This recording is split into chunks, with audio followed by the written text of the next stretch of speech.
ॐ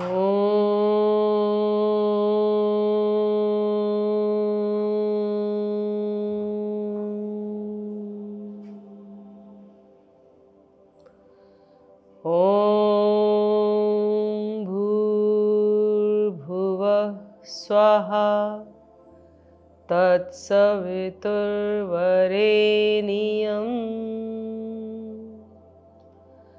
भर्गो देवस्य धीमहि धियो यो नः प्रचोदयात्।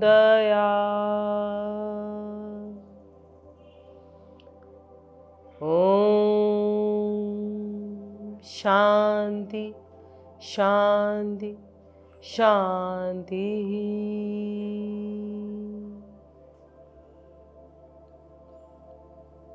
धीरे से अपने दोनों हाथ उठाएं, आपस में मिलाएं, घर्षण करें।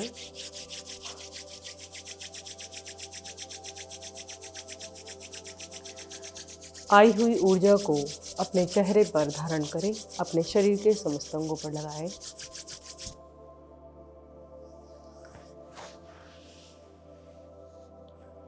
अपने शरीर के विकार वाले अंगों पर अवश्य लगाएं। पहले दोनों उंगलियों से अपने पलकों को सहलाएं, नेत्रों को खोलें। नमस्कार, आप सभी का स्वागत है पीएमसी हिंदी के विशेष कार्यक्रम में जिसका नाम है योग है जीवन, और मैं हूं शालिनी सिंघल। तो आज हम बात करेंगे गठिया अर्थराइटिस के बारे में।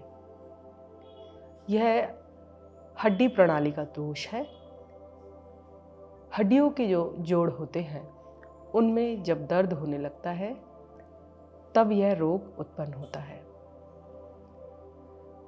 कई कारणों से यह रोग आपके शरीर में आता है, और जब यह रोग आपके शरीर में आता है अर्थात आपकी हड्डी के जोड़ों में जब दर्द उत्पन्न होता है तो आपका चलना, उठना, बैठना, यहाँ तक कि शौच के लिए जाना भी दूसरों पर निर्भर हो जाता है।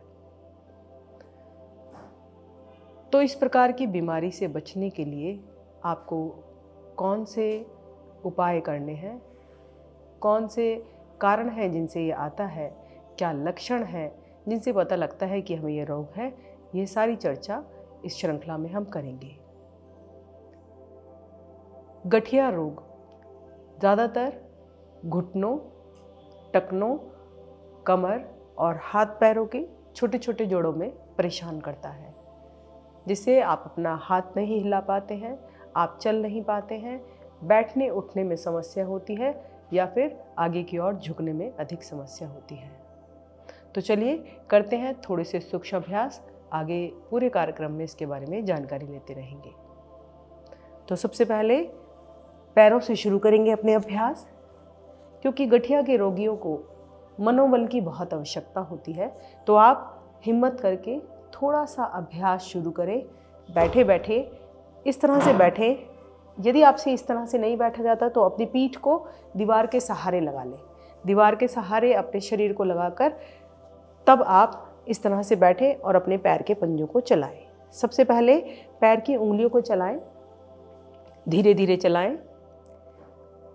यदि आपसे एकदम से इस तरह से नहीं होता है तो कोई बात नहीं। सबसे पहले कुछ थोड़ा सा गरम तेल लें, सरसों का गरम तेल, अपने पैरों पर मालिश कर लें उनकी, और फिर उसके बाद थोड़ी गर्माहट आपके शरीर में आ जाए तब आप अपने पैर की उंगलियों को चलाएं। तो चलिए, ज़्यादा तेज़ी से नहीं, धीरे धीरे चलाएंगे।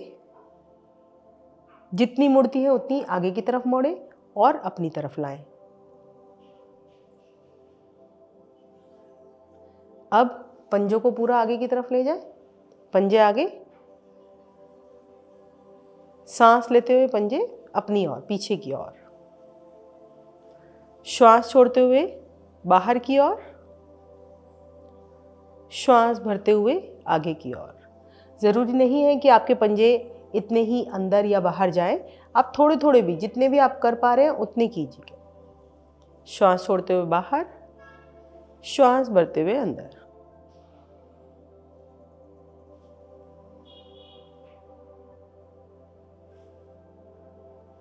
ज़्यादा दम लगाकर आपको क्रियाओं को नहीं करना है, सामान्य तौर से करना है। चलिए अब आएंगे मध्य में।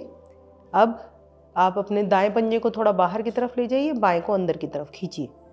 ले जाइए, दाएं को बाहर, बाएं को अंदर खींच दीजिए पूरा। थोड़ा सा जोर लगाइए, ज़्यादा नहीं। अब धीरे धीरे श्वास भरते हुए बाएं पंजे को बाहर ले जाइए, दाएं को अंदर लाइए। बदल लीजिए फिर से, एक बार फिर से बदलिए। आइए अंतिम आवृत्ति। इस क्रिया को आप कहीं भी कर सकते हैं, कभी भी कर सकते हैं। जब भी आप टीवी देख रहे हैं, फ़ोन चला रहे हैं, तब आप अपने पैरों को हिला सकते हैं। तो चलिए, अब दोनों तलवों को इस तरह से सामने की ओर करेंगे, पंजों को मिलाएंगे और दोनों पंजों को ले जाएंगे दाईं ओर, मतलब राइट साइड, सामने, बाईं ओर, अपनी ओर। इस तरह धीरे धीरे पूरा गोल सर्कल बनाएंगे। अगर आपसे इतना विस्तारित नहीं होता है तो कोई बात नहीं, थोड़ा धीरे धीरे कर लीजिए, छोटा बना लीजिए, लेकिन करना ज़रूर है।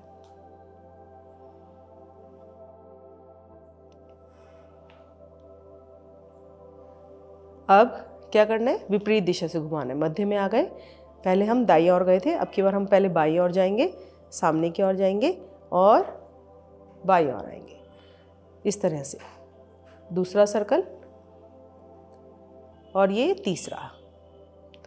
गोलाकार आकृति में घुमाना है। आएंगे मध्य में वापस। अब क्या करना है, आपको अपनी दाईं टांग को मोड़कर इस तरह से घुटने पर रख लीजिए, अपने टखने को। ये वाला हाथ आपका घुटने पर है। अब आपको अपने पंजे को इस तरह से और इस तरह से, अगर आप नॉर्मली इस तरह से अपने पंजों को नहीं चला पाते तो अपने हाथ से आगे पीछे कर लीजिए अपने पंजों को इस तरह से।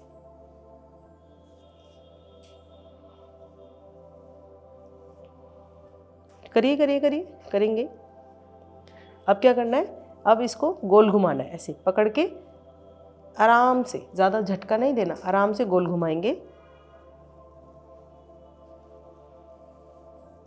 विपरीत दिशा से घुमाइए।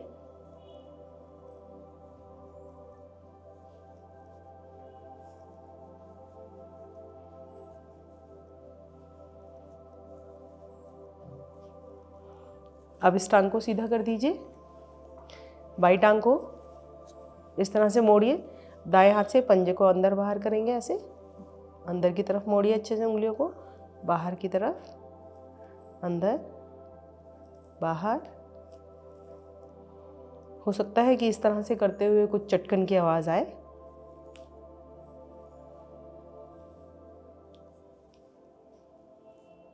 चलिए, अब गोल घुमाएंगे पंजे को। पंजे को पूरा ढीला छोड़ना है और हाथ से आपको गोल घुमाना है, इस तरीके से गोल घुमाएं।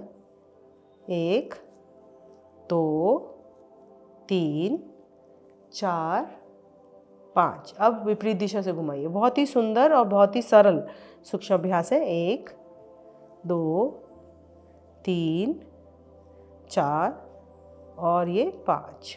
अब सीधा कर दीजिए। एक बार गहरा सांस लीजिए और छोड़िए, फिर से गहरा सांस लीजिए और छोड़िए। दाई टांग को मोड़ के फिर से रखिए अपने बाई टांग के घुटने के ऊपर। अब पकड़ बनाइए घुटने पर, सांस लेते हुए ऊपर ले जाना है टांग को। कैसे?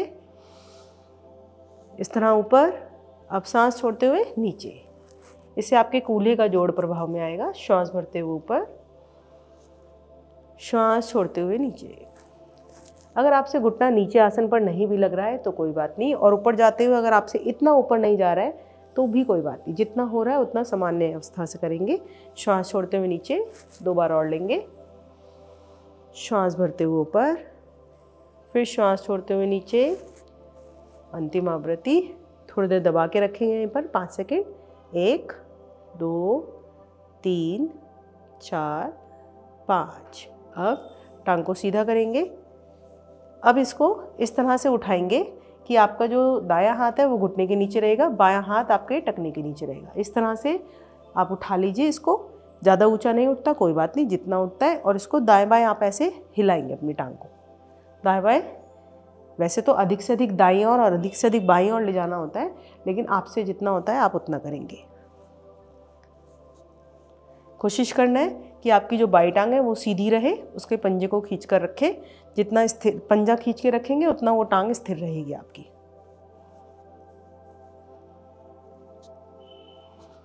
गर्दन को और कमर को सीधा रखेंगे और सिर्फ अपने घुटने को हिलाएंगे।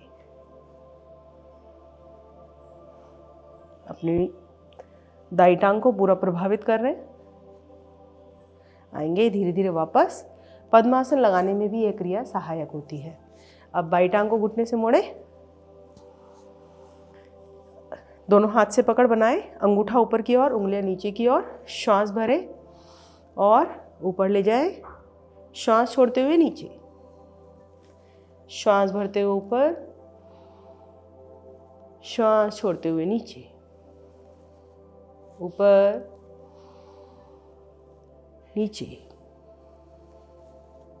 फिर से ऊपर नीचे। एक बार और करेंगे, ऊपर। अब रुक जाएं यहीं पर 5 सेकंड के लिए। 1 2 3 4 5। नीचे श्वास छोड़ते हुए। अब इस तरह से उठाएं कि आपका दायां हाथ आपकी बार टखने के नीचे और बायां हाथ आपके घुटने के नीचे, और कीजिए दाएं बाएं दोलन इस तरह से। 1 2 3 4 5 6 7 8 9 10। धीरे धीरे वापस। एक बार दोनों हाथ कमर के पीछे रखिए, गहरा सांस भरिए और छोड़िए। फिर से सांस भरिए और छोड़िए।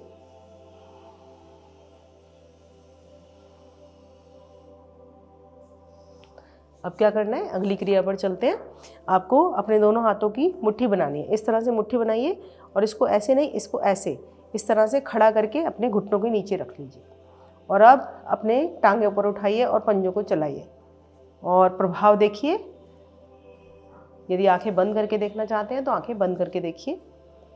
1 2 3 4 5 6 7 8 9 और ये अंतिम 10। आ जाइए वापस। टांगों को ढीला छोड़े, लंबा गहरा सांस ले एक बार।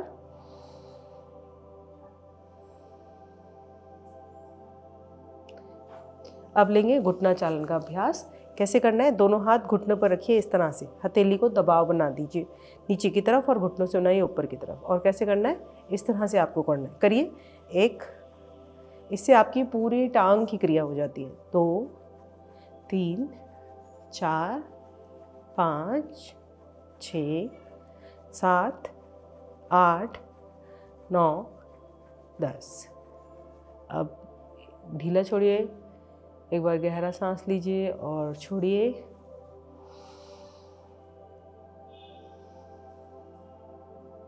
यदि आपके घुटने में सूजन है तो इस क्रिया को नहीं करेंगे। यदि किसी प्रकार का कोई सूजन नहीं है, केवल दर्द है, तो आप कर सकते हैं। तो फिर से करिए। 1 2 3 4 5 6 7 8 9 और ये 10। चलिए अब अगली क्रिया पे चलते हैं। अब क्या करना है, आपको अपनी टांग को इस तरह से मोड़ना है और सीधा करना है। तो दोनों हाथ आप रख लीजिए कमर के साथ इस तरह से। अब 1 2 3 4 5 6 7 8 9 10। अब बाई टांग से इसी तरह से 1 2 3। अगर आप चाहें तो ज़मीन में रखें, केवल हवा में भी आप इस टांग को इस तरह से कर सकते हैं। 5 6 7 8 9 10।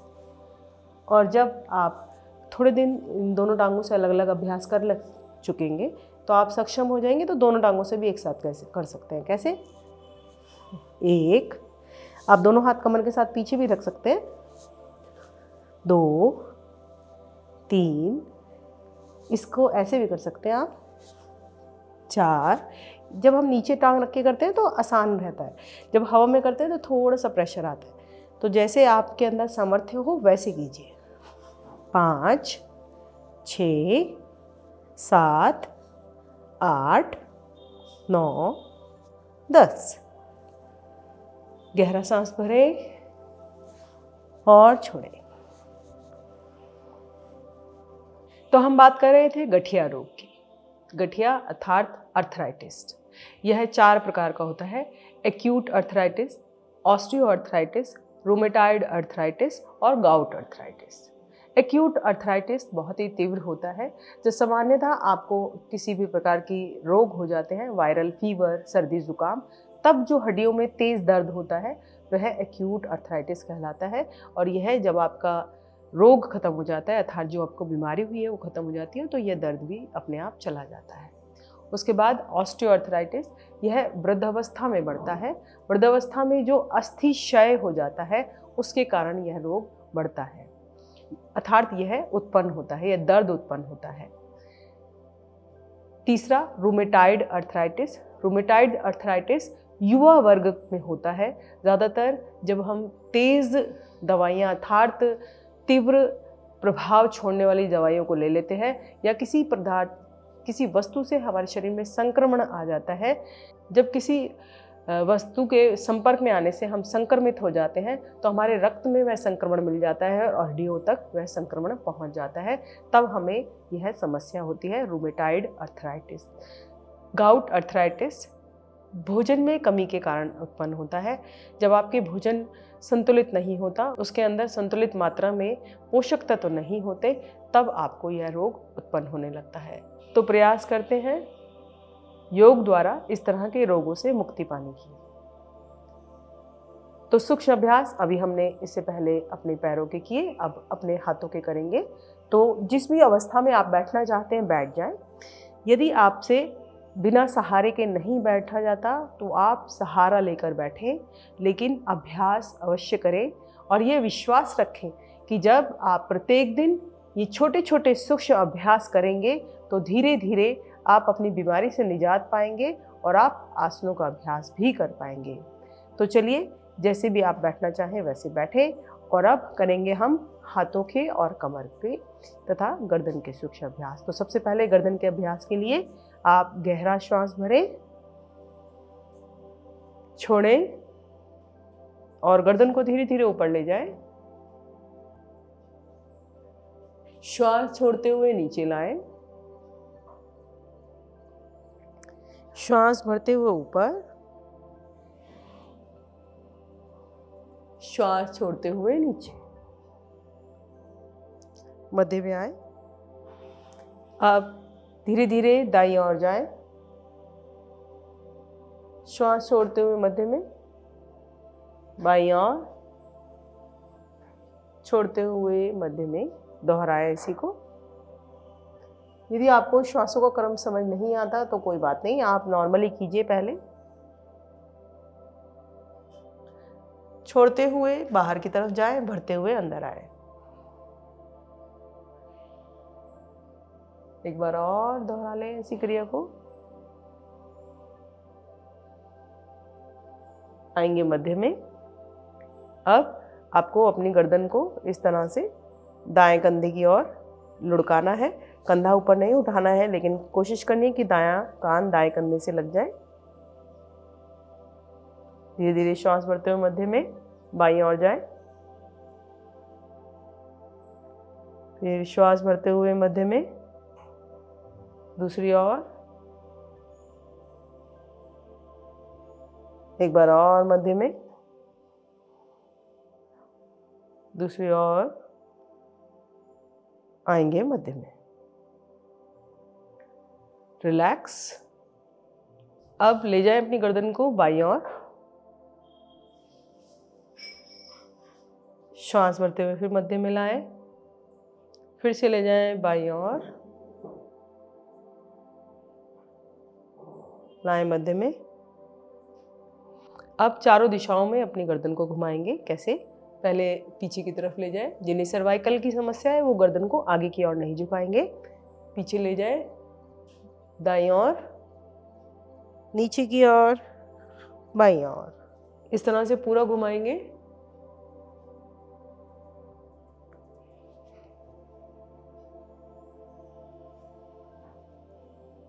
अंतिम चक्र, तीसरा।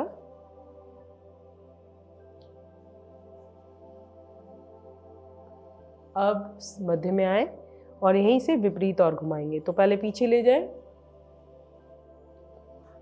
दाईं ओर, सामने की ओर, बाईं ओर और पीछे की ओर, इसी क्रम से घुमाएं।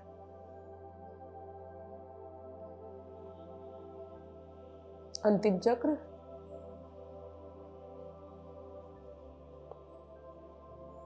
आएंगे वापस,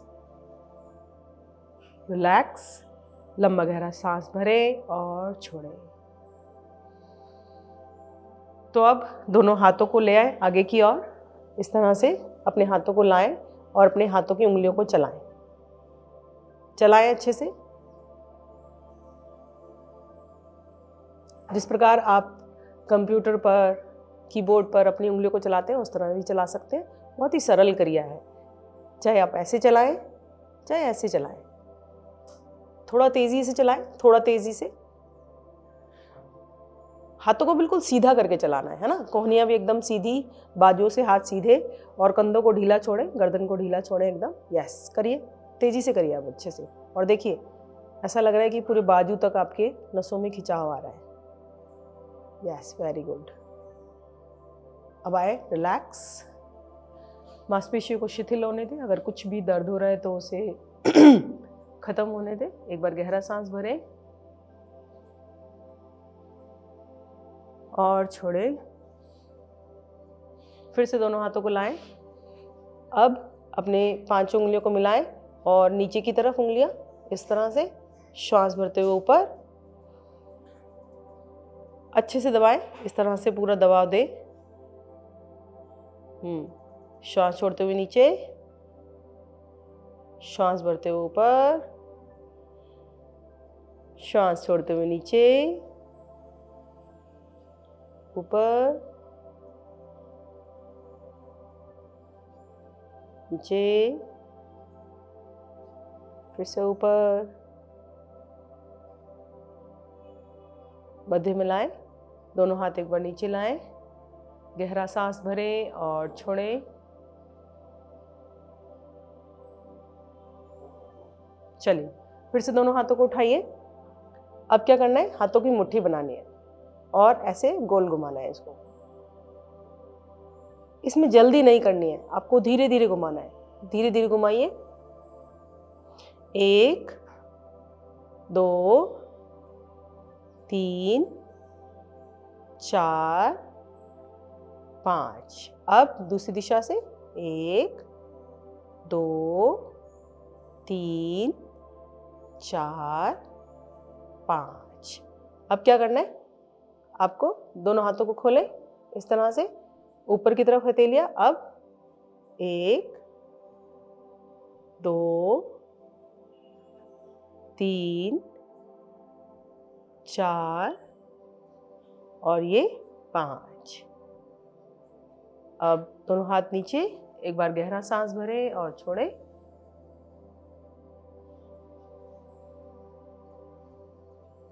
चलिए, फिर से दोनों हाथों को उठाइए, हथेलियों को ऊपर की ओर, 5 उंगलियों को कंधों पे रखिए, कोहनी मिलाइए, श्वास भरते हुए ऊपर, अधिक से अधिक पीछे, छोड़ते हुए नीचे। 1, 2, 3, 4, 5। अब विपरीत दिशा से घुमाएंगे। फिर से लेके आइए, अब नीचे से ऊपर। 1, 2, कोशिश कीजिए कि कोहनियां दोनों आगे मिले आपकी। 3, 4, 5। आएंगे मध्य में, गहरा सांस भरें और छोड़ें। फिर से गहरा सांस भरें और छोड़ें।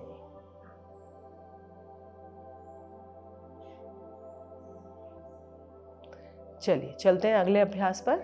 अब अगला अभ्यास आपको क्या करना है, दोनों हाथों को यहाँ रखिए इस तरीके से, और क्या करना है 1 2 3 और 4 पर दोनों हाथ फैलाकर इस तरह से कीजिएगा। ठीक है, कैसे 1 2 3 4, 1 2 3 4, 1 2 3 4, 1 2 3 4, yes, very good, 1 2 3 4। आएंगे वापस, रिलैक्स, गहरा सांस भरें और छोड़ें।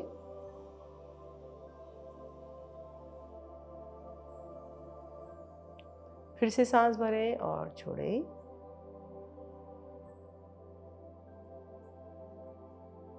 चलिए अब चलते हैं अगली क्रियाओं में।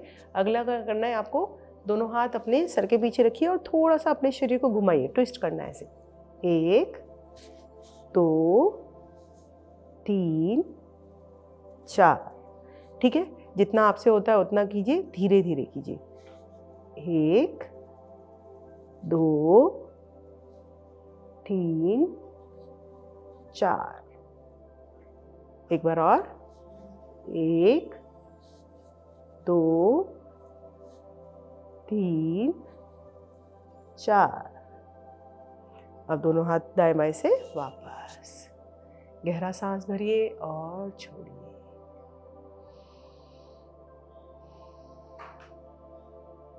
दो क्रियाओं के बीच में एक बार गहरा सांस भरकर अवश्य छोड़िए। चलिए अब क्या करना है, अपने दाएं हाथ को ऊपर ले लीजिए, पूरा बाजू को कान से सटाइए और कोशिश कीजिए बाईं तरफ जितना झुक सकते हैं उतना झुकिए, जितना आराम से आप झुक सकते हैं उतना झुकिए। वेरी गुड, 5 उंगलियां मिलाकर रखनी है, 1 2 3 4 5। धीरे धीरे सांस भरते हुए वापस। अब यही क्रिया दूसरी ओर से करेंगे। श्वास भरते हुए लेफ्ट हैंड को ऊपर ले जाइए और छोड़ते हुए राइट साइड, 1 2 3 4 5। वापस श्वास भरते हुए वापस, हाथ को नीचे ले आइए। तो बात करते हैं इस रोग के कारण और लक्षण पर। तो जैसे कि लक्षण आप जानते हैं, आपके जोड़ों में दर्द हो जाता है, जोड़ लाल हो जाते हैं, वहाँ सूजन आ जाती है, आपका हिलना और डुलना मुश्किल हो जाता है, दैनिक कार्यों में समस्या आने लगती है। कई बार आपको इतना ज़्यादा दर्द होता है कि पूरा शरीर अकड़ जाता है और आप किसी भी तरह की मूवमेंट करने के लिए बाध्य हो जाते हैं, अर्थात नहीं कर पाते हैं। कई बार आपको इस दर्द के साथ बुखार भी आ जाता है। जब इस तरह की समस्याएं आपको छोटे छोटे जोड़ों में, ज़्यादातर आपके हाथों के जोड़ों में और आपके पैरों के जोड़ों में होते हैं, तो यह समस्या आपको परेशान करने लगती है।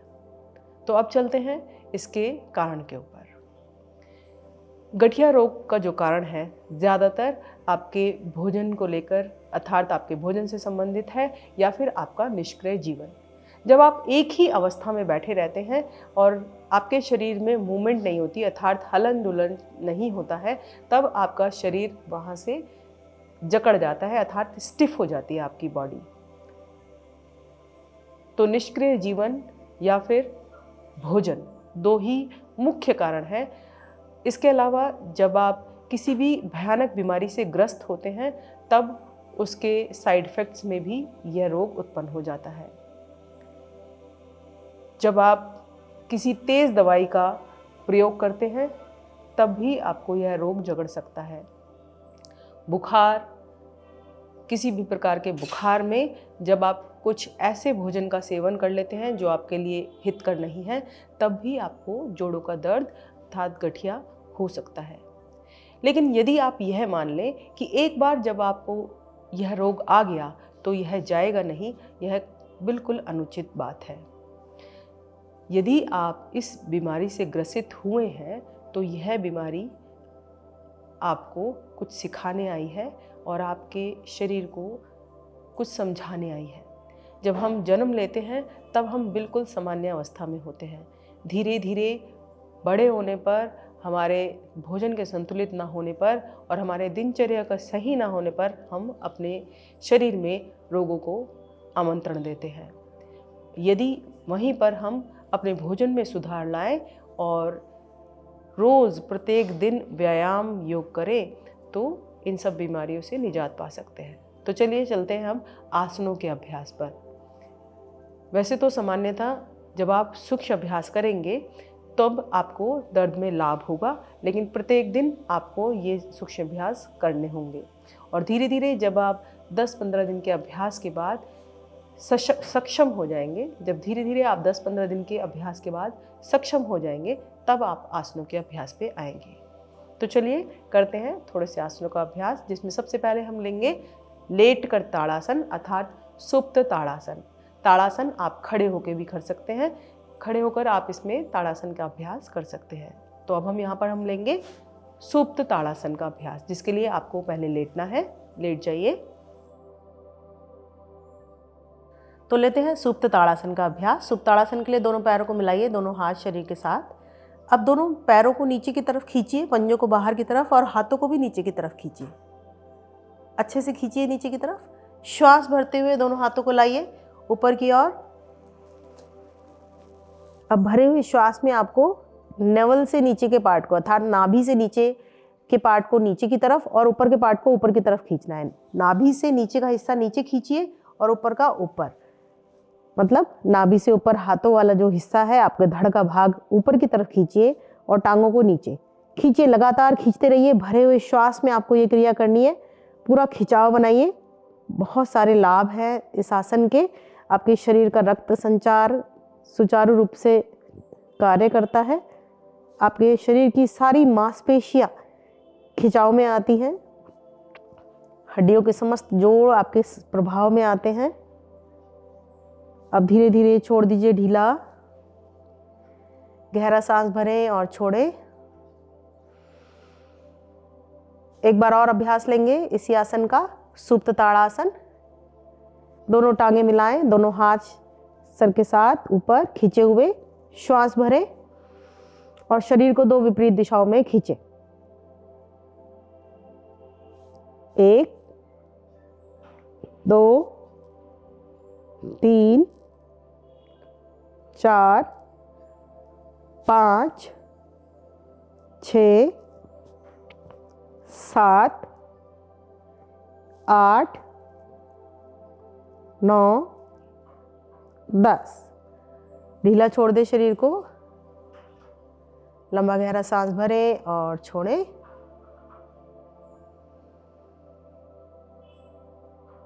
एक बार फिर से सांस भरें और दोनों हाथ ले आए शरीर के साथ।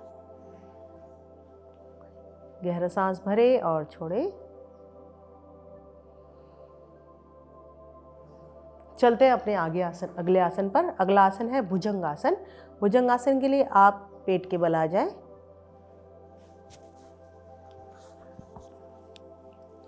पेट के बल आकर दोनों हाथ आपके अपने वक्षस्थल के दाएं बाएं ठोड़ी आसन पर। अब श्वास भरें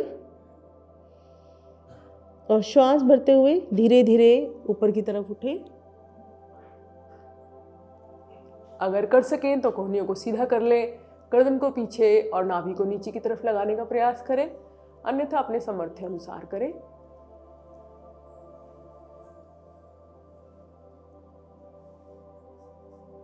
आपकी थायराइड पैराथायराइड ग्रंथि प्रभाव में आती है इससे।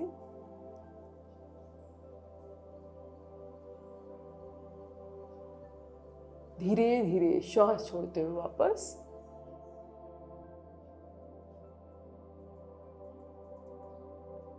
यदि आप इतना ऊपर नहीं जा सकते तो दूसरे प्रकार से भी कर सकते हैं। दोनों हाथों को आप चेहरे के दाएं बाएं लगाइए। अब श्वास भरते हुए थोड़ा सा ऊपर उठिए बस।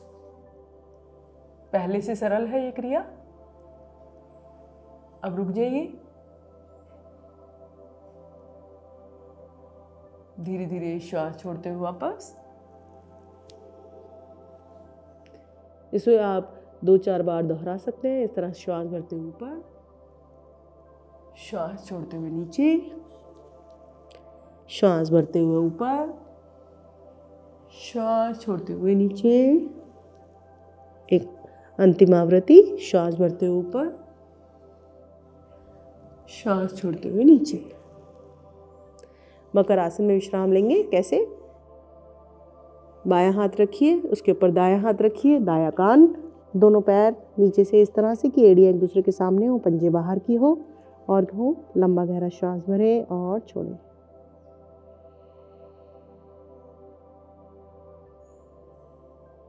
फिर से श्वास भरें और छोड़ें।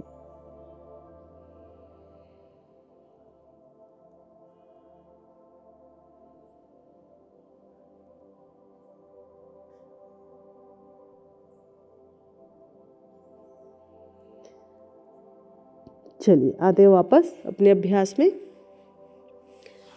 दायां हाथ ऊपर लेते हुए आ जाइए पीठ के बल।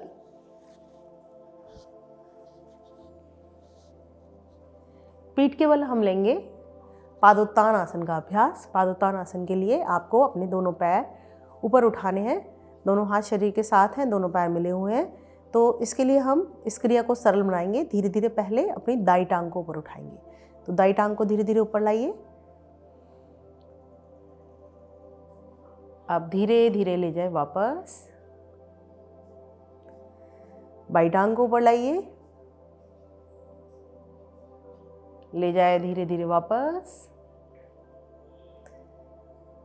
फिर से एक बार दाई टांग को ऊपर लाइए, वापस। बाई टांग को ऊपर लाइए, वापस। 2-4 बार जब आप इस क्रिया को दोहरा लें तो अब दोनों टांगों को एक साथ ऊपर उठाना है। कैसे? दोनों टांगों को श्वास भरिए, पंजे बाहर की तरफ खींचिए और ऊपर उठाइए। बहुत धीरे धीरे ऊपर लाइए, 90 डिग्री पर रुकिए और धीरे धीरे वापस नीचे ले जाइए।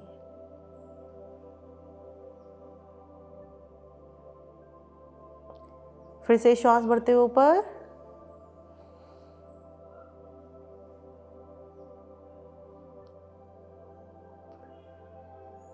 श्वास छोड़ते हुए नीचे।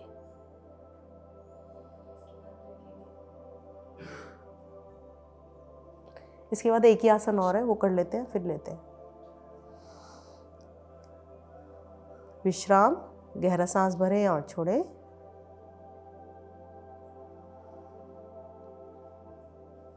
अब चलते हैं अगले अभ्यास में। बालचाल आसन का अभ्यास करेंगे। बालचाल आसन के लिए अपने दोनों टांगों को 90 डिग्री पर ऊपर ले जाएं। दोनों हाथों को भी ले जाएं। दोनों हाथों की मुट्ठी बनाएं और एक एक करके अपने टांगों को और पैरों को इस तरह से चलाएं जैसे छोटे बच्चे चलाते हैं। बाल क्रीड़ा आसन या बालचाल आसन कीजिए इस तरह से।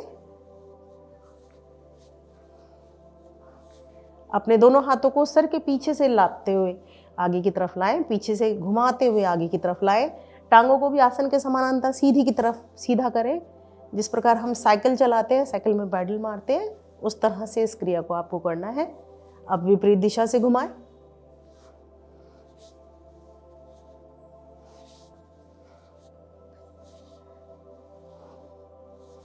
इस क्रिया से आपका मोटापा भी कम होता है और शरीर के काफी सारे जोड़ प्रभाव में आते हैं।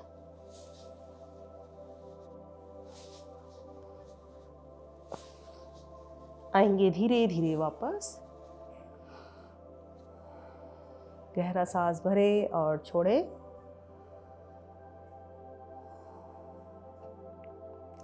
इस क्रिया को दोनों पैरों को जोड़कर भी करते हैं। दोनों टांगें ऊपर उठाएं, दोनों हाथ ऊपर और एक साथ घुमाएं।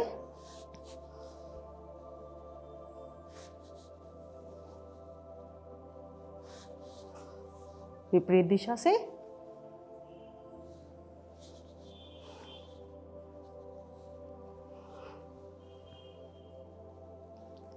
आएंगे धीरे धीरे वापस। शवासन में विश्राम करें। गहरा सांस भरें और छोड़ें। संपूर्ण शवासन।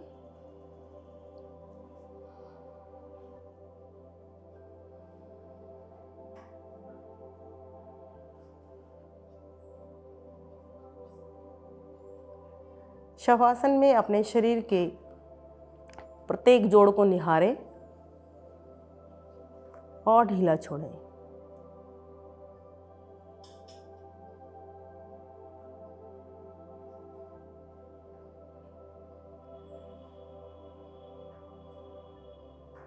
मन की आंखों से अपने शरीर को निहारें, स्नेह दे, प्रेम दे और आभार प्रकट करें अपने प्रत्येक अंग के प्रति। दिल से थैंक्स बोलें।